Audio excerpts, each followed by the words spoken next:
사랑에 관한 좋은 시 기회 요거 몇 편 내가 골라봤는데 여러분들 오늘 사랑을 주제한 시를 썼죠. 자, 몇 사람 제가 좀 녹음록을 골라봤습니다. 한영훈의 사랑하는 까닭. 이 시 한번 누가 읽어볼까요? 네. 사랑하는 까닭. 한영훈. 내가 당신을 사랑하는 것은 까닭이 없는 것이 아닙니다. 다른 사람들은 나의 홍안만을 사랑하지만 당신은 나의 백발도 사랑하는 까닭입니다. 내가 당신을 그리워하는 것은 까닭이 없는 것이 아닙니다. 다른 사람들은 나의 미소만을 사랑하지만 당신은 나의 눈물도 사랑하는 까닭입니다. 내가 당신을 기다리는 것은 까닭이 없는 것이 아닙니다. 다른 사람들은 나의 건강만을 사랑하지만 당신은 나의 죽음도 사랑하는 까닭입니다. 네, 좋습니다. 한용은 1920년대, 25년대 쓴 시입니다. 한용운의 니비의 침묵이라는 시가 1925년, 그러니까 지금부터 100년 전, 100년 전 시입니다. 100년 전 시임에도 불구하고 이 시를 보면 얼마나 참 잘 썼습니까? 그래서 우리가 한용운 시를 좋아하는 겁니다. 사랑하는 까닭. 이 시를 보면 아주 어떤 의미에서는 구조가 잘 맞았더군요. 내가 당신을 사랑하는 것은 까닭이 없는 것이 아닙니다. 두 번째, 내가 당신을 그리워하는 것은 까닭이 없는 것이 아닙니다. 세 번째, 내가 당신을 기다리는 것은 까닭이 없는 것이 아닙니다. 이렇게 구조가 전제가 딱딱딱 이렇게 되어 있습니다. 이렇게 되면 너무 기계적이 아니냐라고 할 수 있죠. 그래서 그 다음에 중요합니다. 그 다음을 어떻게 요리하느냐. 자, 첫 번째, 내가 당신을 사랑하는 것은 까닭이 없는 것이 아니다. 까닭이 있기 때문에 사랑한다는 거예요. 뭔 까닭이냐? 다른 사람들은 나의 홍안만을 사랑하지만 당신은 나의 백발도 사랑하는 까닭입니다. 젊은 나의 모습만 사랑하는 것이 아니라 나의 백발도 사랑한다. 그래서 홍안과 백발. 근데 이 홍안과 백발 그렇게 예를 들 수도 있죠. 그러나 이걸 또 생각하면 그게 이미지예요. 은유예요. 그러니까 홍안이라는 것은 뭔가 싱싱한 어떤 그런 풍성한, 그리고 백발은 힘없는 어떤 그런 세계. 그런 것 아닙니까? 가난한 사람, 못 사는, 잘 사는 사람, 이런 거. 그걸 상징적으로 쓴 거죠. 그런 점에서 이 시가 훌륭한 겁니다. 두 번째, 내가 당신을 그리워하는 것은 까닭이 없는 것이 아닙니다. 다른 사람들은 나의 미소만을 사랑하지만 당신은 나의 눈물도 사랑합니다. 네, 여기도 그렇습니다. 아름답고 달콤한 것만 다른 사람은 좋아하지만 당신은 나의 눈물이 뭐예요? 눈물도 이미지입니다. 고통, 괴로움, 어려움, 이런 게 다 눈물 아닙니까? 이 사람 100년 전에 썼는데요, 메타포를 잘 구사했어요. 여러분들 100년 후에 여러분들입니다. 그 이름 메타포를 아직도 이해 못하는 말이 안 되는 것이죠. 그러니까 100년 전에도 이렇게 썼어요. 원유를 100년 전에만 쓴 게 아니에요. 500년 전에도 썼어요. 다 썼습니다. 자, 두 번째, 그 다음에 세 번째가 내가 당신을 사랑하는 것은 까닭이 없는 것이 아닙니다. 다른 사람들은 나의 건강만을 생각하지만 당신의 나의 죽음도 사하여 결정판이 여기죠. 다른 사람은 건강만 생각하지만 난 죽음까지도 당신의 죽음까지도 사랑합니다. 대단한 그 사랑입니다. 여러분들도 다 그런 사랑의 열정을 가지고 살고 있으리라고 봅니다. 자, 두 번째, 첫사랑. 김혜경 선생님 하세요.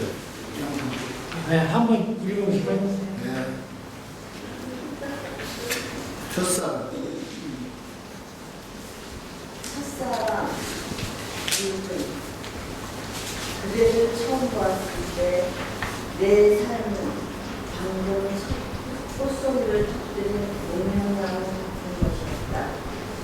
아무나 서로와도 음악이는 황금의 시온을 같은 것이었다. 푸른 나비처럼 밝고 눈사시나무 잎사귀 사이에 눈을 파묻었을 때 내 안에 이미 담고에 있는 새벽 안개 같은 음성을 나는 느꼈다. 그 안개 속으로 섬세한 악기처럼 떨며 내 삶의 눈 하나가 떨어져 내렸다. 그리고 곧 날이 저물었다. 처음 세상에 온 별 하나가 그날 밤은 가득 내 눈썹 한끝에 어린 꽃나무들을 내려달아 주었다. 날마다 그 꽃나무들 위에 비가 내리기 시작했다. 네, 좋습니다. 여러분들 첫사랑 해봤어요? 그때 감정이 어땠나? 네, 류군이라는 시인이 첫사랑의 충격, 그 감격을 이렇게 노래했어요. 그대를 처음 보았을 때 내 삶은 방금 첫 꽃송이를 터뜨린 목련나무 같은 것이었다. 당신의 첫인상이 목련나무 꽃송이 같다라고 상상했어요. 이게 뭐예요? 일종의 동일시 또는 전이 도약이죠. 그렇지 않습니까? 상대방의 얼굴을 목련나무 꽃송이로 생각했으니까 아무렇게나 벗어나도 음악이 되는 황금의 시냇물 같은 것이었다.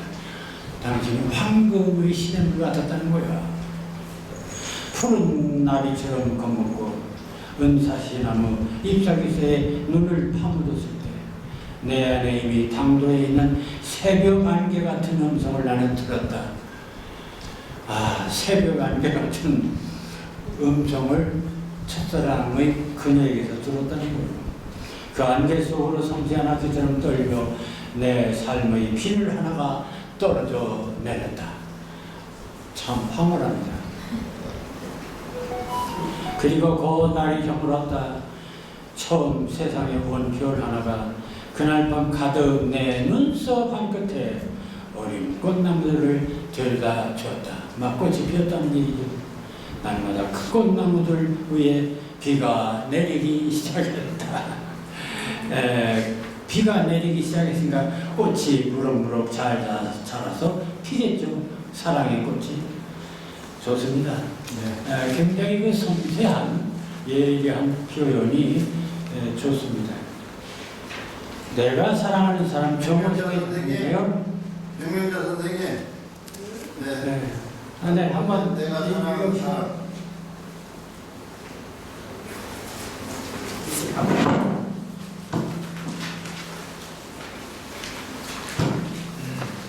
내가 사랑하는 사람 정원정. 나는 의미 없는 사람을 사랑하지 않는다. 나는 그를 사랑하지 않는 사람을 사랑하지 않는다. 나는 한 마음을 돕는 사람을 사랑한다. 특히 또 의미 있어 많고 의미 없다. 아무튼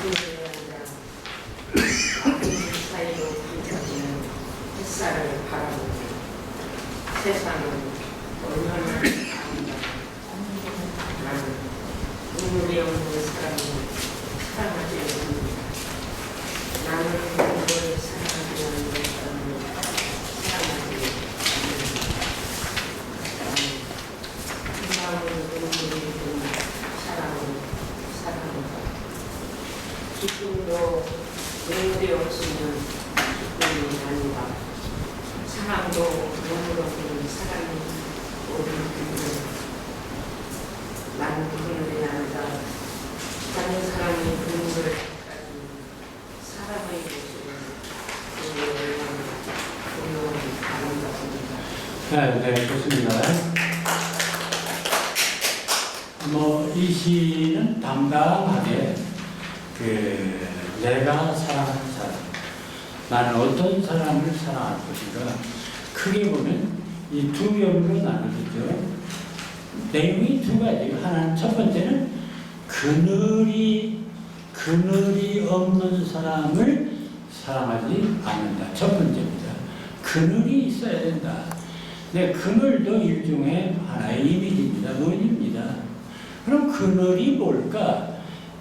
이 사람은 그늘에 대해서 여러 가지 얘기를 했죠. 그거에 여러분들도 얼마든지 다른 말로 할 수가 있습니다. 어쨌든 이 시는 첫 번째는 나는 그늘이 있는 사람을 사랑한다 라고 했습니다. 그럼 이 그늘이 뭘까? 우리가 보통 생각할 때 그 그늘 하면은 그 사람 좀 그늘이 꼈어 하면 근심 있고 뭔가 쾌활하지 못하고 뭔가 이런 것일 수도 있죠. 근데 이 시를 읽어보면 그래서 읽어봐야 됩니다. 이 사람이 말하는 그늘이 뭘까? 근데 이 사람은 나는 그늘을 사랑하지 않는 사람은 사랑하지 않는다. 나는 한 그루 나무에 그늘이 된 사람을 그늘이 된 사람이야. 그러니까 남들을 햇빛을 가려주는 그늘이 된 사람을 사랑하는 거야. 햇빛도 그늘이 있어야 맑고 눈이 부시다. 나무 그늘에 앉아 나뭇잎 사이로 반짝이는 햇살을 보면 세상은 얼마나 아름다운가. 남들을 가려주는 그늘, 그런 사람을 나는 사랑한다. 그런 그늘이야. 남들을 덮어주는, 남들이 모든 것을 덮어주는 그런 사람을 자기는 사랑한다. 그거예요. 무슨 수심 가득한 사람을 사랑한다는 뜻이 아니다. 그걸 우리는 시를 읽어보야 알아요. 두 번째, 나는 눈물이 없는 사람을 사랑하지 않는다. 이것도 마찬가지야. 그럼 어떤 눈물이냐? 나는 한 방울 눈물이 된 사람을 사랑한다. 첫째, 눈물이 된 사람. 기쁨도 눈물이 없으면 기쁨이 아니다. 사랑도 눈물 없는 사랑이 어디 있는가?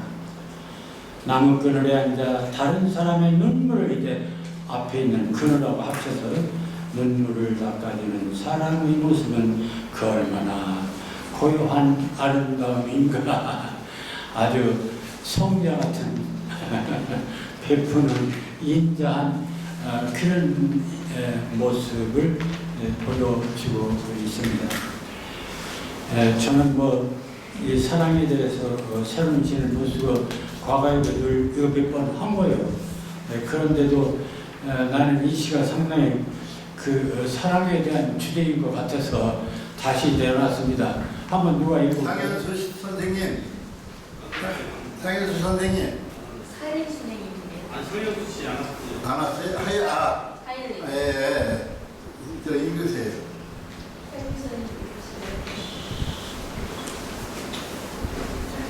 늘 푸른 강물이듯이 흐르는 내 기억은 강물처럼 늘 편깃든다. 너의 다가오는 기척만으로도 나는 이미 죽음을 각오해야 한다. 심장이 눈물이고 심지어는 꿈속에 숨겨둔 비밀까지도 내 앞에서는 무의한 허사가 됩니다. 내 혈관들은 흐름을 멈추고 숨결은 중력의 허공에서 몽롱한 망상의 가지들만 뭉켜집니다. 내 육신은 두마 위에서 시퍼런 너의 기수에 떠오르고 마지막 마지막 남은 이윤석자 강물에 떠서 방황하다가 겹겹이 밀리는 비정한 물결에 익사합니다. 철책으로 빗장을 걸고 미움으로 포장한 결심이건만 밤이면 불안당 같은 너희 창끝에 나의 한 걸음 비참하게 난자되고 마지막 불꽃은 너희 간교한 흉계에 도전맞은 동굴의 위로가 되어 영혼마저 저당 잡힌 미라가 됩니다. 네. 여러분, 이런 감정의 사랑을 해 보셨습니까? 그런 사랑을 해 보고 싶지 않습니까? 그러니까 완전히 상대의 어떤 황홀함이나 어떤 절대적인 어떤 그런 존재 앞에서 그냥 완전히 노예가 되어버리는 그런 거. 그런 상대를 만나본 일 있습니까? 글쎄 저도 모르겠습니다. 그렇지만 이렇게 상상을 해봤습니다.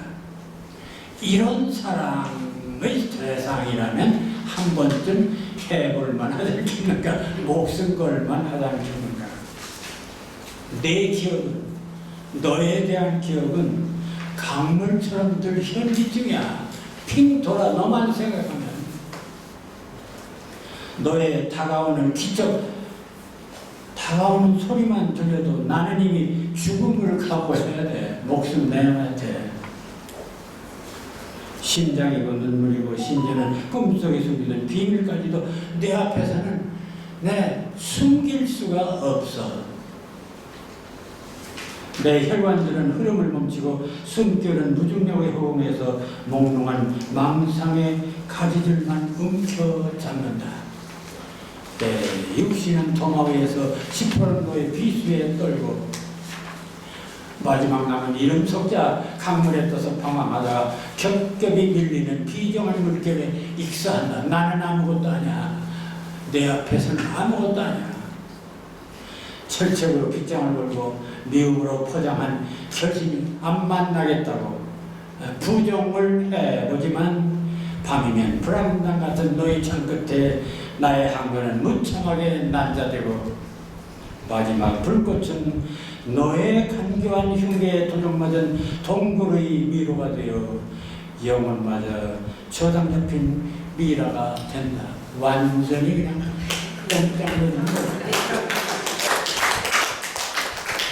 그런 사람을 해보고 싶었어요.